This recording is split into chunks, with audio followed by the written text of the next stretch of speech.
More fireworks. If there's more loud bangs, it's just fireworks. No gunshots. All I heard was the groovy music in the background. Oh, Four Non-Blondes. Classic. Yeah, it was nice. All right, man, we're live. We're live. Right on. Good to be with So you. thanks for joining me. How should I refer to you? Do you keep your name anonymous, or should I just use coinward? Yeah, I like the direction. I think that's we're going onward, upward, and Bitcoin word. You can call me that. Cool, man. And where Steve are you is my right name. now? Oh, okay, Steve. So I'm Steve. I'm in San Francisco. Cool. So yeah, man, tell me, I guess the best place to start all these off is, how'd you get into Bitcoin, and what's your kind of origin story?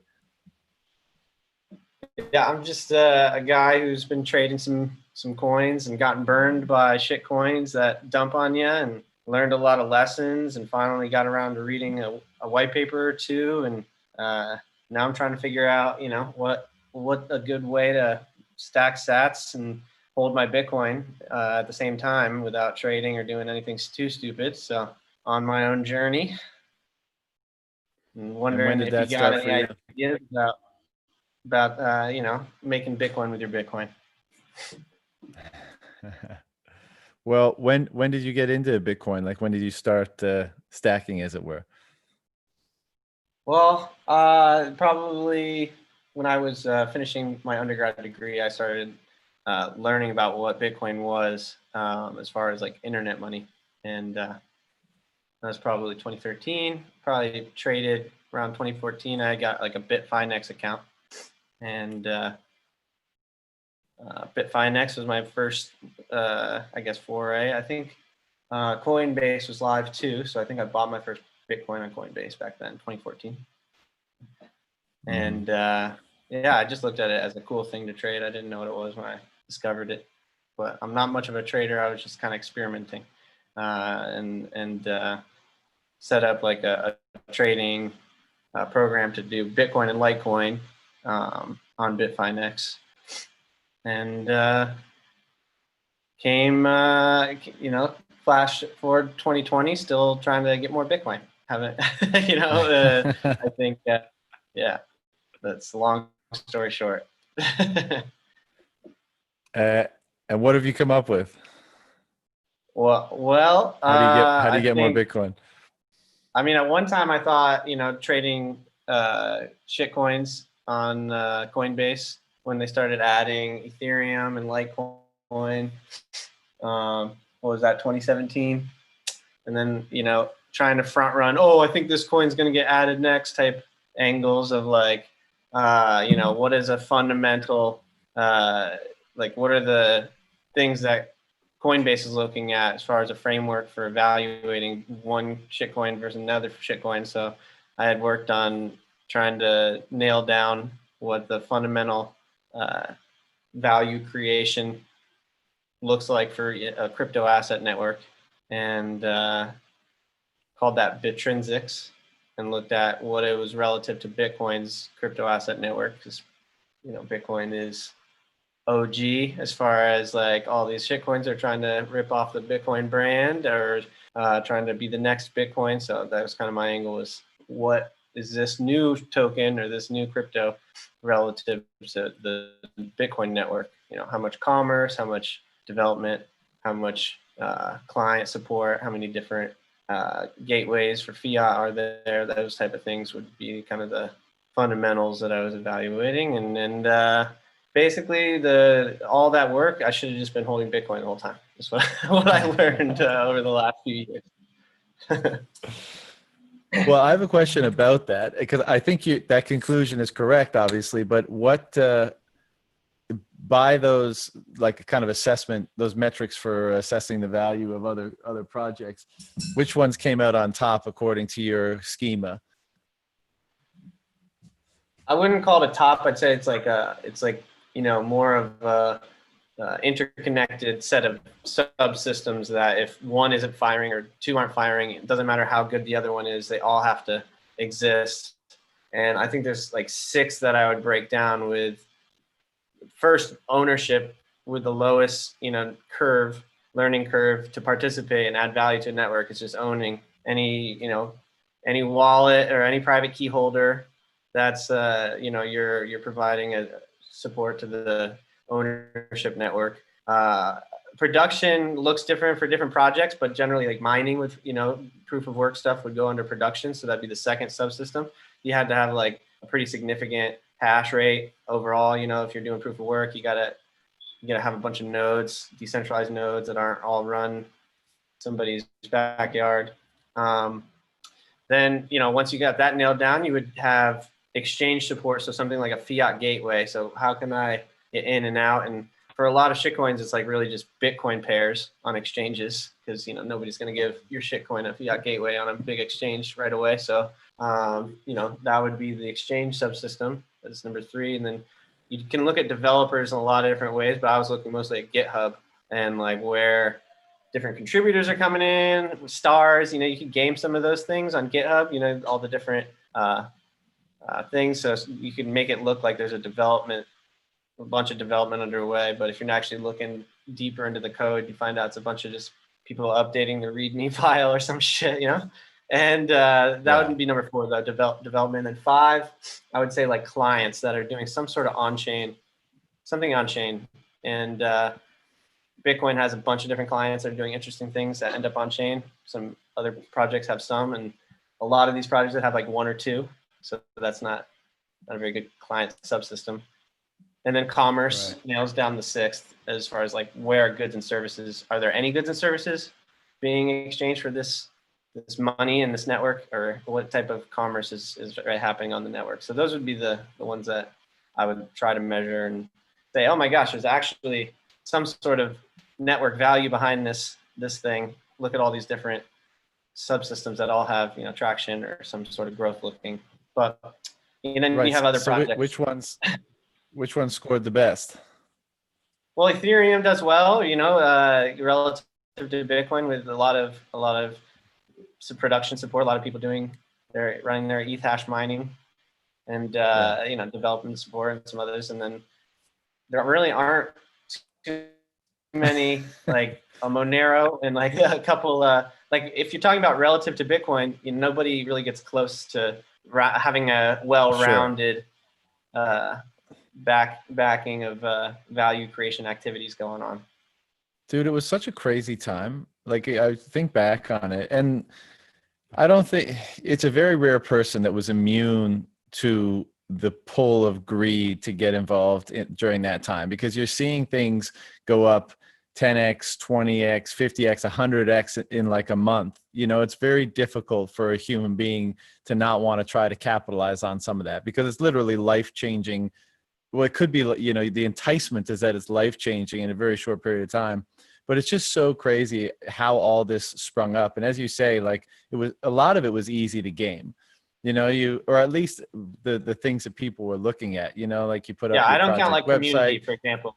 You can buy them. I know. Sure. That type of thing right. you're talking about. Yeah. Exactly. And you get your advisors, and you do your thing on GitHub, and you do this, and you do that. And, that's all people were looking at to make these decisions. And, they were rushed in making those decisions because things were moving so quickly. And so they thought, well, fuck it. Everything looks all right. Let's go. And we know how that turned out. I think, very few people got out of that, came out on top. But, remember with EOS, it's not over. It's not over yet. The end isn't over, right? There's still is a runway, and these projects still are going to bounce back from where we're at. We're going to see all-time highs. Or maybe we won't. Man. We probably won't, but they sure as fuck should have some runway left over. They raised like $2 billion. Yeah, you would imagine that not all of it was spent yet. Which is crazy. Yeah, and apparently a lot of that is in Bitcoin, as it should be. So aside from after the shitcoin casino phase, what other methods have you come up with of accumulating more Bitcoin? So I went to the conference that Celsius did here in San Francisco, the Bitcoin one, and I've been looking at lending. I think BlockFi also has an interesting offering. I've been seeing some Bitcoiners that I think have a good take on the space and a good like kind of pulse that, you know, support some of these ideas of if Bitcoin is going to really be money and we can build a financial system that is based on some of the ideals and principles of Bitcoin, you know, liquidity for loans and credit and all that stuff I think would follow, but how to do it with a balance of the, you know, trusted custodian, or is it, you know, not my keys, not my Bitcoin? I think that there's two kind of, the non-custodial way I'm looking at like CoinJoin and other ways to earn interest on Bitcoin, like the equivalent of interest. But lending, yeah, those are at least what's occupying what I'm looking at now. How can we do that So while still being true? By that you mean like borrowing against Bitcoin to accumulate more Bitcoin? Lending your Bitcoin out to get paid sats, you know, basically create savings accounts. Right. So like BlockFi gives you whatever percent, and that could be in Bitcoin, right? Right. So your risk is, you know, you have institutional risk. Like if they go under, you're giving them your keys. So there's the whole side of, if you're not my keys, not my Bitcoin, right? Why would I lend with a hot wallet? It could be compromised, you know, but to counteract that risk, we have some reward with interest rate. So finding the right interest rate. That's a tricky one. Yeah, I guess it is a matter of finding the right interest rate, and you know, ultimately the market will decide. I'm wary of these projects, you know, these services, as are many people, but I'm less attracted to. I think at where we are right now, having Bitcoin-backed loans can be a useful service for some people. Like if you need dollar liquidity for whatever reason, and you're mostly in Bitcoin, then, you know, you can access dollars. You still have to obviously, you know, hand over your keys and you lose custody. Right. But that's a trade-off you make, you know, if you can borrow 50% against your Bitcoin or even more, then maybe there's circumstances where that makes sense for you. Giving your Bitcoin to a custodian to earn anywhere between, these services generally offer like between 4 and 8% or 4 and 9%.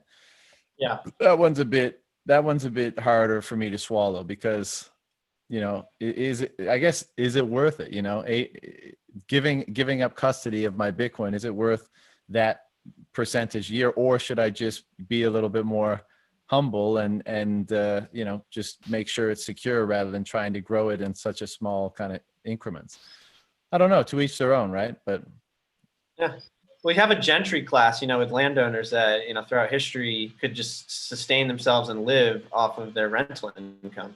And like, if we're going to establish Bitcoin as, you know, the next asset that can yield, if BlockFi is successful, then you can get yield from your Bitcoin now, right? But the other approach, how do we do it where does the interest rate end up if we're doing a purely non-custodial model? So I'm looking at like with Liquid, if I'm pegging in Bitcoin to make LBTC goes to an exchange, fills out some sort of short-term margin trade or something, and I'm getting paid that interest back on my LBTC, and then I unpeg it out of something like, I was looking at the green wallet that Blockstream does, you can peg in, peg out.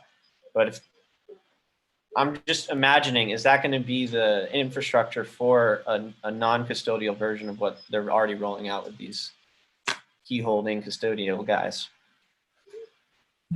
Yeah, I possibly. I haven't dug into Liquid enough yet, but I mean, I presume solutions of that nature will be, because that's what the market's going to demand, right? The market. Right. I mean, that's what their members. That's what they do. Their members are people that are offering margin liquidity, the instant, you know, credit.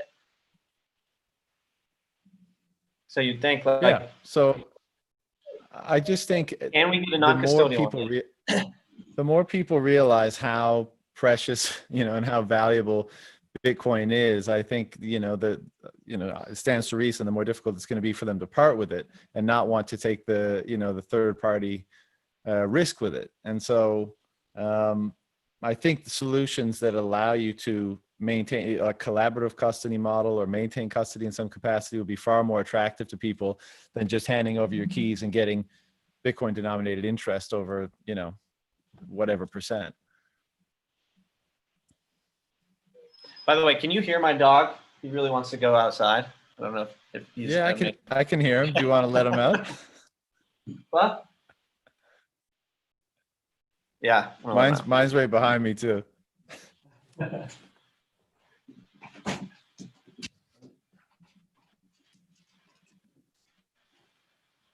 right. Have you done any other of the passive sat stacking, like the sats back from Lolly, or any of these?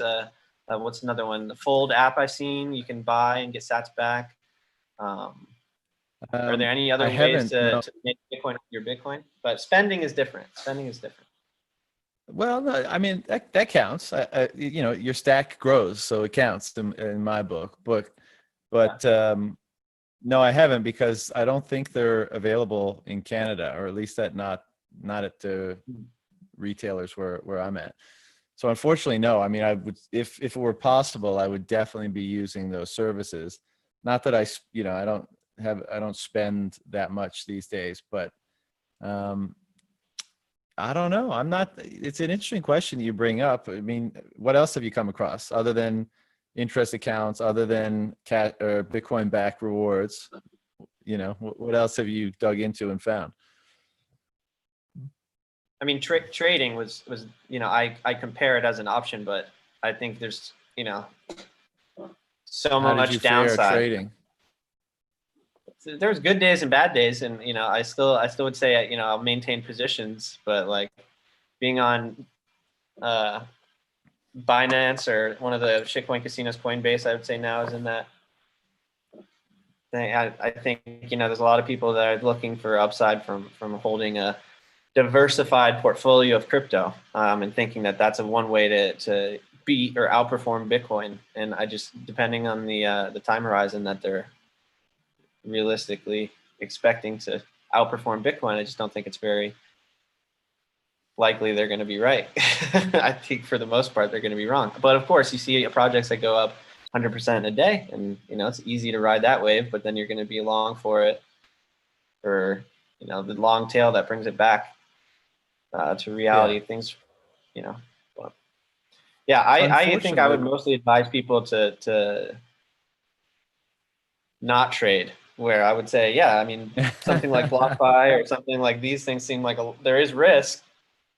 But if you're comparing it to trading, it just doesn't, it seems like an obvious, I mean, the upside is a lot different too, right? So yeah, catching Ethereum for $4 to $1,200.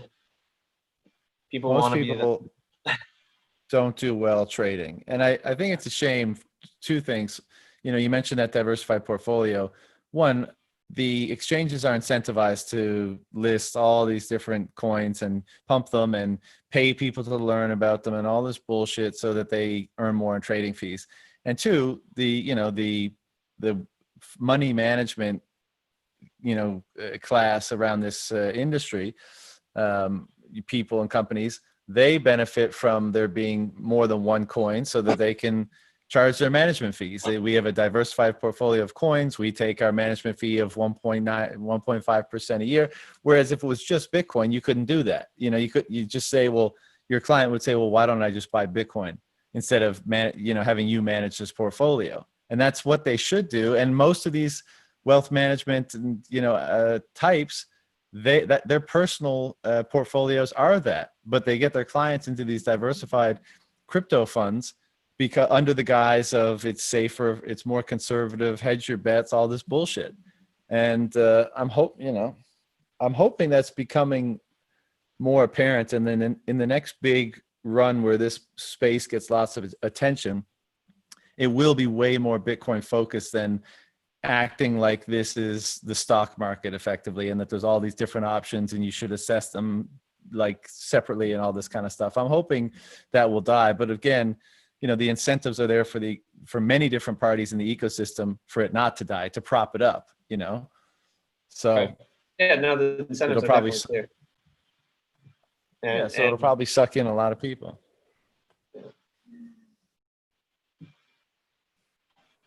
What am I missing, or what things did I not talk about as far as the passive stacking Bitcoin with Bitcoin? Well, I was hoping you would enlighten me, man, because I don't. All I do is convert my dirty fiat into Bitcoin. I don't know many services or tricks to take your Bitcoin and get more Bitcoin without considerable risk. Right. So I've I was heard hoping about you would have. CoinJoin. I've heard from some real legit Bitcoin folk about, and I call it legit because they have lots of followers on Twitter. But I don't know. I've never done it, but I've been looking at that next on my plate. Are you familiar with CoinJoin? I'm familiar with CoinJoin. But I'm not familiar with making money from a CoinJoin. I'm familiar with basically spending money to CoinJoin. Okay. Is somebody right? Because if you're just trying to mix your coins and you want to do a CoinJoin, then you just pay a fee for the service. Now, I think what you're getting at is like, maybe if you're a liquidity provider, that you get a portion of that fee, but I'm not very familiar with that side of things. Yeah, I think that's one way to earn a small. It's small, but there's less risk, right? These things you can't. Yeah, CoinJoin fees are tiny. Yeah, very small. Like 0.00. I think on Wasabi it's 0.003% per a non-set. So, if you got a lot of Bitcoin, something like that might be worthwhile. I feel like there's something else I'm forgetting about that's along that line. Are you coming at it from the perspective of increasing your stack or living off Bitcoin?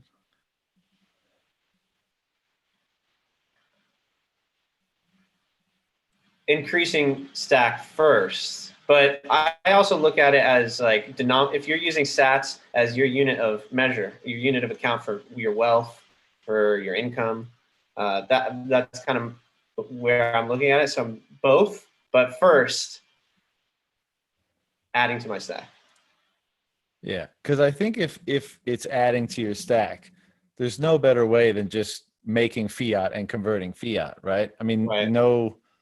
Making money off your Bitcoin is not going to be as effective. But if it's later on where you're trying to have passive income off your stack, then that's a different question entirely. But I think right now we're still in the heavy duty make fiat, convert Bitcoin sort of period. Or yeah, I mean, people that are mining or participating in a mining pool, running their own node, or trying to get a piece of transaction fees, could say like, still have to play in the fiat world to pay bills, still have, some sort of necessary plug into that world. So I think there's an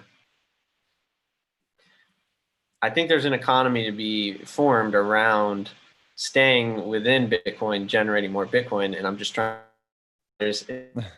I'm not covering, but. Well, I don't disagree with you at all. I just think we're not there yet. I think that'll absolutely. What does it look like when we are there? Emerge.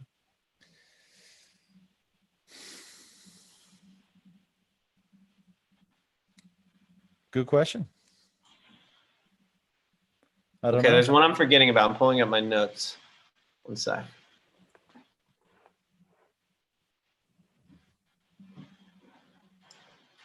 Yeah, I guess at what point does that gentry class that's just living off making Bitcoin on their Bitcoin, and maybe they also do a job that they get paid fiat, maybe they aren't, but I mean, people that are running mining large scale operations, I think are the closest to filling into that space. So these big pools, F2 pool, slush pool, all these big pools, they're definitely generating Bitcoin on their Bitcoin. But then they have to move in and out. Sorry? I think we can say that, you know, Bitcoin is or perhaps not obviously, but I think Bitcoin is going to be in the future the ultimate collateral, right? And so, you know, people are going to, there's going to be incredibly high demand for it. So we just have to figure out, or it just has to be figured out, the best way to structure that transaction using Bitcoin as collateral. I doubt we'll stay very long in the way of just sending your coins to someone and trusting that they're going to do everything they say they do and then send them back to you at some point. I feel like some other model will be introduced to assuage some of the fears of, you know, not your keys, not your coins. But no doubt people are going to want this as, you know, this as collateral. And so, you know, again, I just think for me, when I think about this stuff, I know all that's coming. Like I have very little doubt that all that's coming. And I just think the best thing to do now is get as much Bitcoin as you possibly can and worry about, you know, putting it to work effectively later on. I think that's fair. I think, you know, there's so much risk on that pioneering and early adopter side when you're talking about finance and your money. I don't think many people can afford to be super engaged in those, but yet there's users. So I'm still wondering who is using these BlockFis. You mean like stuff like BlockFi? Yeah. Yeah, I mean, I guess people that don't have at least for a portion of their stack, they are willing to take that risk, you know, for 8% interest or for a Bitcoin back loan or something like that.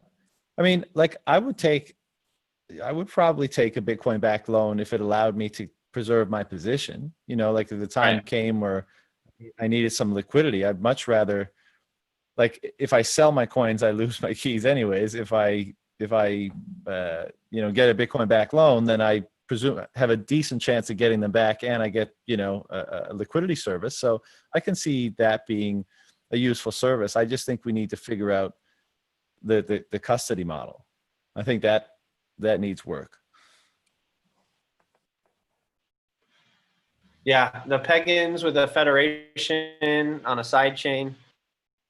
I mean, I think there's a tremendous amount of energy into squaring that away as a solution. I'm just not sure that that's, you know, I haven't even talked about like some of the ports wrapped Bitcoin and now TBTC went live this month. I guess the other ways that people are trying to create a Bitcoin that can be plugged into another blockchain like Ethereum or something and leverage their whole DeFi ecosystem and you know, that space. Do you know much about that? I couldn't speak to too much. I mean, I've just been looking at, you know, Compound and some of the other places that are doing like collateralized stuff with DAI paying interest. So as another way, you know, potentially along the same lines of what we've been talking about, you know, it's just a little more complicated.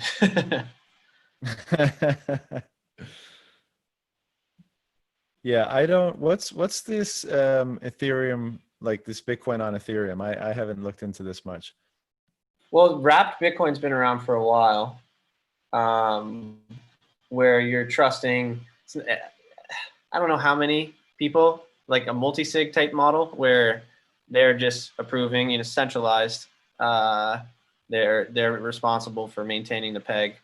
And then this recent project that I was following, TBTC, you know, they're trying to do it. That's the similar thing that Wrapped Bitcoin's doing, just more trustless, more decentralized. I think they're still relying on, it's like a federation model, which is what Liquid is doing with the federation of all the Liquid members. So it's like a federated side chain. But with TBTC, it's creating a ERC20. So it's like, you know, the standard token for Ethereum bullshitting. And, you know, there's all these DeFi loans and collateralized like weird stuff that they're creating these just places to get yield on your ETH or DAI. So I think there Right. have been quite a bit of compromised contracts, since we all know well now that Solidity is a fucking piece of shit.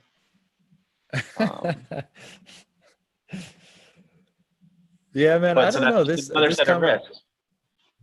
Yeah, exactly. I'm way out of my water here on this conversation because I don't generally think about having my Bitcoin work for me right now. Well, first of all, I feel like the price appreciation is going to be more than enough work, Right. in that sense. Like, sure, you can get 8% a year if you lend it out to wherever, but over the next 5 years, you'll probably get way above that, So is it like, does it make much of a difference? Everyone would love another 8% on their stack, of course, but is it worth the trade-off and the risk? For me, no. But I just,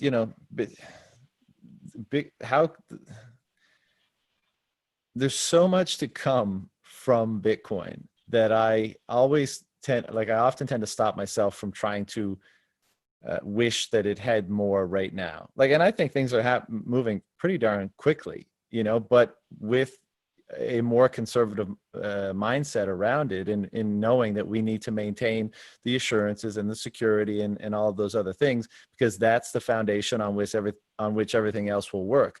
I mean, I don't know much about Ethereum, but I think they've already had too many mishaps for there to be the required amount of trust in that network for it to really work for much in the future.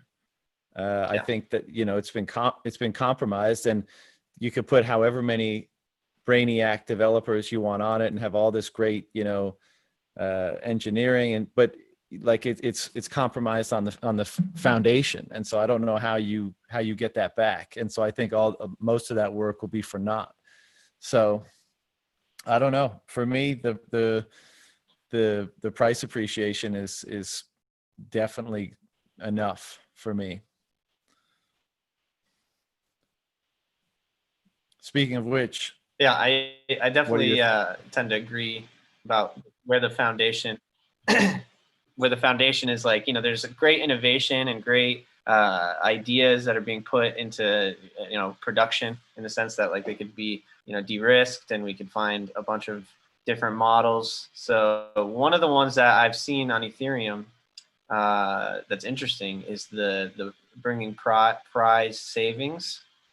And because if you could square away a decent way to generate interest, on deposits, which is kind of what a lot of DeFi is all about, right? So the prize savings allows you to give a large jackpot prize, like a lottery, of winning to one of the savers. So it's like really putting an engaging twist on hodling, where instead of just like stashing it away, you can still hodl, like you're not losing the upside when we do go parabolic, but you're also getting upside to kind of a raffle or a lotto, where if you do hit that jackpot, that could be life-changing if it's big enough. So then you put, and this is kind of where my head is as far as thinking on how do I get the best risk-free, and obviously we're never really risk-free, we're in crypto here, but the best yield on these deposits, on my Bitcoin deposits, without not having my Bitcoin. So yeah, if you could do that, then I think there's an opportunity there, because price savings is really interesting. But I'll have to get you to explain that again, because I'm not familiar with it. But man, of course, like, how can I get the greatest upside without risking my, letting go of my Bitcoin? Yeah, that would be wonderful. Right. I just I feel like a lot of this DeFi stuff is trying to make things possible that just the economics or the incentive structure, if not also the kind of tech and the assurances, don't work. But I don't know as much about it. So tell me about that prize model again. Sure. So price savings is, The project that I think is very small, but it's pretty cool as far as what their value prop is and what they've been able to do. It's called Pool Together.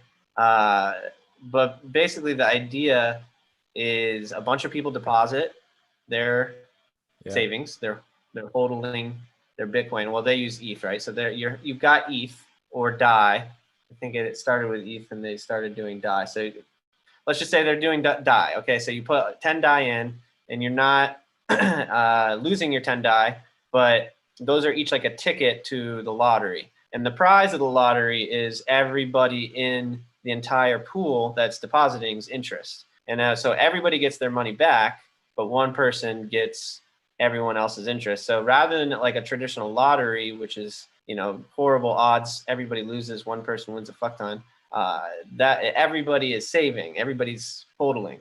But obviously with all these contracts and transactions, there's a lot of risk, a lot of things that could go wrong. But that's why I'm coming from the angle of, side chains and all this other stuff as far as can we make it so we're not actually putting an on-chain transaction, we're not actually losing our keys. Did I do a good job explaining the prize saving model, or should I go back to that? Well, I kind of get it, but it doesn't seem like there's a high probability it's going to serve most people, right? It's like it's a lottery, right? It's kind of. It's a lottery where you're not losing your money. So you're not just buying tickets with the chance that you're going to change your life. You're just saving your money. It's more like a savings account. That's why prize savings. So you're just saving your money. You're just holding your 10 DAI or how much you got, and you get a shot at, this prize this week's going to be 100 DAI. So for 10 DAI, you're getting upside to, you can now have 110 DAI.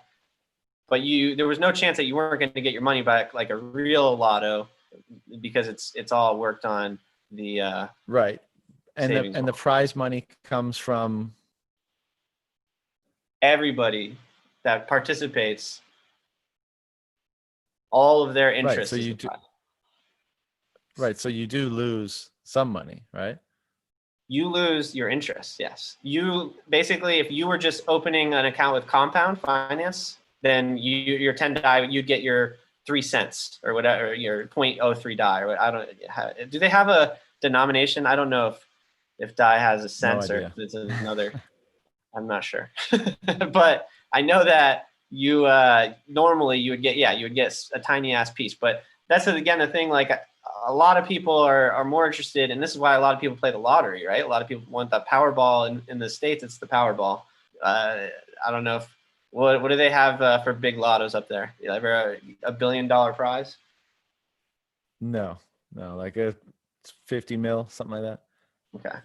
So yeah, every now and then we'll have like a huge prize, and it's on the news, and everybody will play. Not everybody, but a lot of gullible people will pay their gullibility tax and go buy a Powerball ticket. But it's still small if you think about the geographic border, right? If you are trapped inside just the U.S., then your principal that you could be generating, if you pooled globally, which is what Bitcoin is all about, I think we could do a lot bigger than what even Powerball is doing. It's just, and that will be a lot more interesting. The bigger the prize, the more folks come out to buy tickets. But if you're talking lotteries, it's illegal to run a private lottery in the United States. So it's limited to only the state can make money off doing something like that. But their model is a lot more predatory than like a prize savings game, which I think there's credit unions here in the States that do prize savings. And then in Europe, there's some banks and some other financial institutions that offer prize savings. Like you have a savings account and you get a chance at the prize, which is a lot closer to what they're doing, Pool Together's doing for Ethereum. Yeah. What to change it up a bit, what's the scene? Like obviously San Francisco is a hotbed for a lot of things, and Bitcoin 2020 Bitcoin conference, people are down there, Bitcoin magazine, or part of the team. What's the kind of Bitcoin Ethereum split / scene like down there? I moved to the Bay Area toward the end of 2016, and that was right before Ethereum was listed on Coinbase, which then saw a huge up run to $1,200. So I'd say like I was already into Bitcoin when I came out here, and I was seeking out other Bitcoin meetups and Bitcoin talks and going to that and trying to like, meet other people that were into Bitcoin. And, I'd say it was closer to, a dominance of like there were 3 Ethereum or some sort of Ethereum events to every one Bitcoin, 3 to 1. For, at least during the whole ICO craze and all that, I think that's like generally should be expected based on what was going on. And I tried to rationalize that. And I think a lot of the big like tech startups and some of the Silicon Valley history of like funding these platforms that like these tech startups that become platforms. And looking at Ethereum as a project through the platform, the DApp platform, it seemed to be like the most popular meme in the if you were to take the cryptosphere as a whole, the whole Ethereum DApp platform, definitely the most popular one in the Bay Area that I could speak to. But, and that's coming from somebody who is seeking out more Bitcoin specific stuff. I mean, it's obviously here too. There's a lot of really good thinkers. I met Adam back at Proof of Drink. That was pretty cool. He was just there drinking.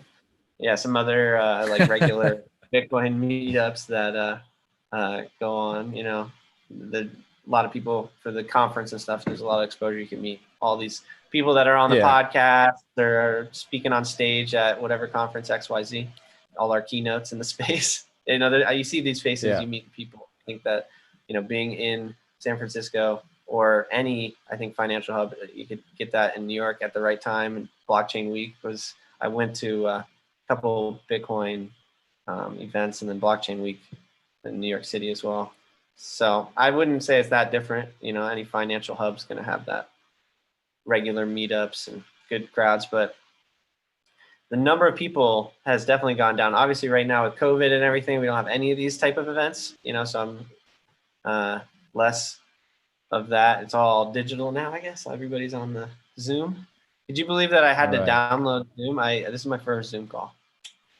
I was surprised when you said that. Yeah, very. But it's a good thing. I'm almost jealous that you haven't needed it up until now. Yeah, no, yeah, I have downloaded it on another computer, so I have been on Zoom, but I hadn't set it up on this machine. But the world is on Zoom now. We're no longer in physical space for the time being, but I think that's changing pretty rapidly. Back to what's it like in San Francisco right now with opening up / protests and all the rest of it? What's it like on the ground? Well, sun's setting right now, so it's beautiful. But with all the boarded stuff up, I mean, the day after there was like looting, a lot of looting after protests, Union Square was boarding up. I grew up in Florida, and I can remember people like rushing to put boards up for hurricanes and just getting everything. That's what it reminded me of, like a mad rush with everybody's got their power tools boarding up. But it wasn't for, a natural force. It was for a bunch of pissed off people, which I guess you could argue is a natural force. But that was pretty surreal to see that here. And then, I was on the first floor. I moved up to the third floor like last week. It's a true story. Just to give you an idea. For any particular reason? For that reason? The biggest reason is because on the first floor, the airflow is horrible and keeping the windows open is a liability. So up here, we don't have air conditioning in the building. So third floor, windows open, much better. That's the honest reason. But yeah, it's just a little bit more work getting the groceries up the stairs, upside. Yeah.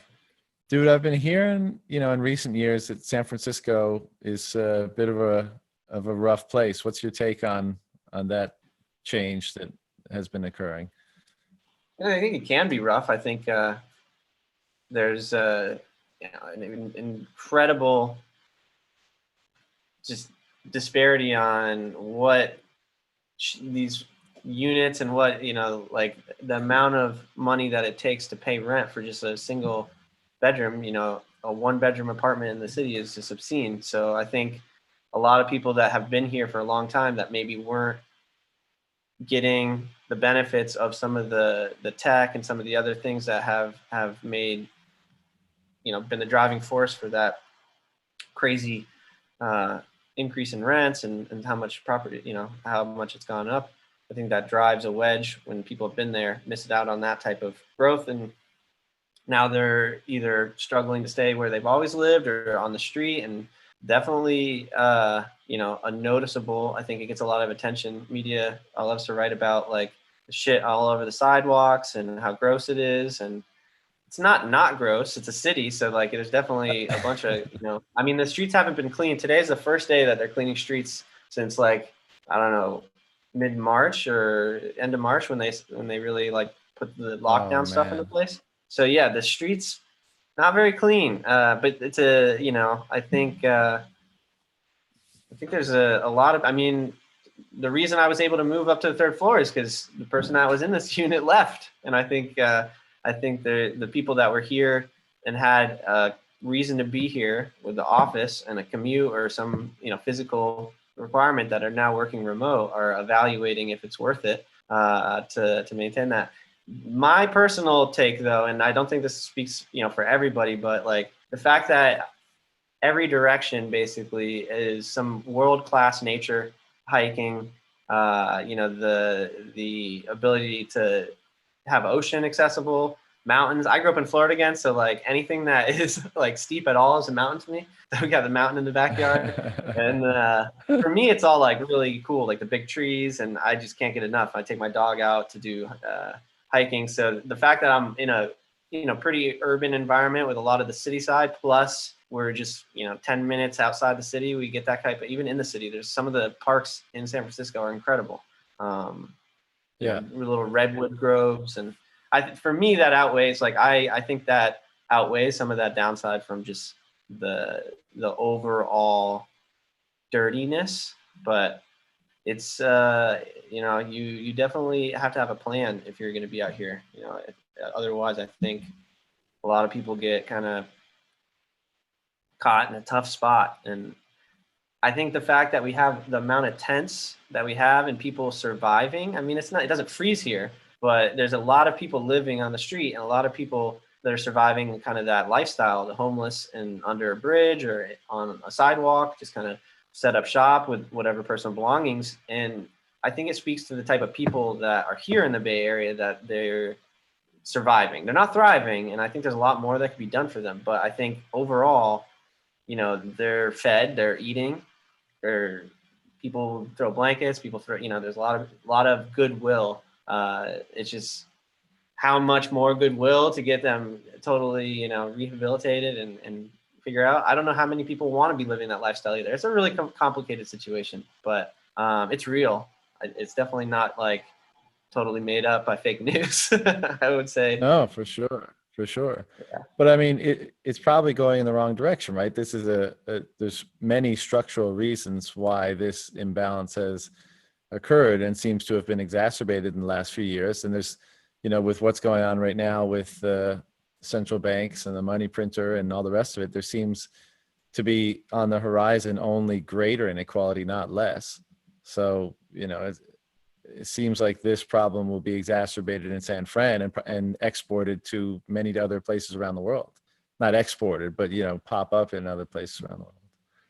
Yeah, I feel like as soon as I got out to the Bay Area, I felt like really I came out here for some work thing, and I was at the time a product manager for a software company that's building insurance technology for carriers and agencies, and this is super boring software stuff. And yeah, I felt like we were in the future here. 7 years, I put it around about 7 years in the future, coming from Miami. So Miami is definitely not a trend-setting city. It's more of like trend-following city for sure. It's they're very hospitality-driven, and not a lot of people go to Miami to work. They go to party, spend money to retire in South Florida. Where like out in the Bay Area, there's a lot of hustling, and I was pulled into that. But I did feel the whole we're just living 7 years from where I was living in the future, around 7 years. I can't remember my whole thinking around how I got on 7 years, but that's how I feel still. It's right. I think a lot of these issues are going to be, the reasons for the issues aren't exclusive to this area, right? We do have At least San Francisco has a limited amount of real estate, like very small geographically, a lot of really tough developer requirements. Like it's really tough to get new buildings approved and all that, permitting, the NIMBY, all the people that don't want their views to change. It's very strong here, but generally that's not really causing the inequality, right? Like you said, it's kind of the money printer go brrr, and the people that get it are specifically tied to specific things. A lot of that is, the large, yeah, you're getting separated away from the people that are closer. And so are you planning on I hanging think around? that is true. It's just a matter of how far along we are. Here in the Bay Area, it seems like we've experienced. There's some people here that are really plugged in, and they are a lot more wealthy than pretty much everyone else. Are you planning on hanging around that area for a while? You just moved, so I guess you are for a bit at least. Yeah, no, I was able to get the landlord on a month-to-month deal, so I'm not really tied. But I think, wow. Holy shit, that's rare. It was, yeah.